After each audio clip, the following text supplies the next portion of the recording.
ಇನ್ನು ಕೃಷ್ಣ ಮಠದ ಮುಖ್ಯ ನಾಮಫಲಕದಲ್ಲಿ ಕನ್ನಡ ಬೋರ್ಡ್ ಇಲ್ಲದಿರುವ ವಿಚಾರಕ್ಕೆ ಸಂಬಂಧಪಟ್ಟಂತೆ ಪರ್ಯಾಯ ಅದಮಾರು ಮಠ ಸ್ಪಷ್ಟನೆ ನೀಡಿದೆ. ಕೃಷ್ಣ ಮಠದ ಕಲೆ, ಸಂಸ್ಕೃತಿ ಸಲಹೆಗಾರ ಪುರುಷೋತ್ತಮ ಅಡ್ವೆ ಮಾಧ್ಯಮಗಳ ಜೊತೆ ಮಾತನಾಡಿದ್ದು, ಕೃಷ್ಣ ಮಠದ ಕನ್ನಡ ಹೆಸರಿನ ಬೋರ್ಡ್ ಪ್ಲಾಸ್ಟಿಕ್ ಫಲಕದಲ್ಲಿ ಇತ್ತು. ಪ್ಲಾಸ್ಟಿಕ್ ನಿಷೇಧ ಹಿನ್ನೆಲೆಯಲ್ಲಿ ಕನ್ನಡ ಹೆಸರಿನ ಫ್ಲೆಕ್ಸ್ ಅನ್ನು ತೆಗೆಯಲಾಗಿದೆ.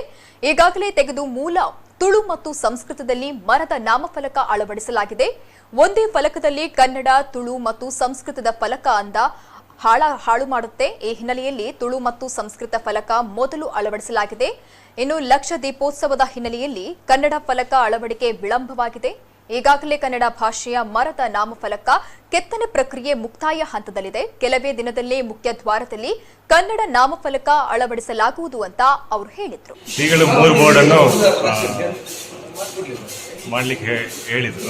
ಆದ್ರೆ ಏನಾಯ್ತು, ಈ ಲಕ್ಷದೀಪದ ಕೆಲಸದ ಒತ್ತಡದಿಂದಾಗಿ ಕಾರ್ಪೆಂಟರ್ ಒಂದು ಬೋರ್ಡ್ ರೆಡಿ ಮಾಡಿದ ಕಾರಣ ಅದು ಬೋರ್ಡ್ ದೊಡ್ಡದಿತ್ತು.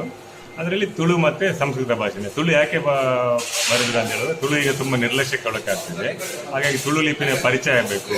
ಯಾಕಂದ್ರೆ ಅಷ್ಟಮಠಗಳಲ್ಲಿರುವ ಹೆಚ್ಚಿನ ಈ ಗ್ರಂಥಿ ಲಿಪಿಗಳೆಲ್ಲ ತುಳು ಇದ್ದ ಕಾರಣ ಅದನ್ನು ಉಳಿಸಿ ಬೆಳೆಸಬೇಕು, ತುಳುಗೆ ಹೆಚ್ಚಿನ ಪ್ರಾಮುಖ್ಯತೆ ನೀಡಬೇಕನ್ನೋದು ತುಳು ಭಾಷೆ ಮತ್ತು ಸಂಸ್ಕೃತ ಭಾಷೆಯಲ್ಲಿ ಬರೆದು ಕನ್ನಡವನ್ನು ಮೊದಲ ಇದರಲ್ಲಿ ಅಳವಡಿಸಲಿಕ್ಕೆ ಹೇಳಿದ್ದಾರೆ, ಮುಂದೆ ಬರೋದಿಲ್ಲ. ಯಾಕಂದ್ರೆ ಅದರಿಂದ ವಾಸ್ತು ಇದಕ್ಕೂ ತೊಂದರೆ ಆಗಬಾರ್ದಂತ ಅವಾಗ ಈ ಬೋರ್ಡನ್ನು ಇಲ್ಲಿ ಹಾಕಿ ಕನ್ನಡದ ಬೋರ್ಡ್ ಮೊದಲೇ ಇರುವ ಹಾಗೆ ಶ್ರೀಗಳು ಹೇಳಿದ್ರು.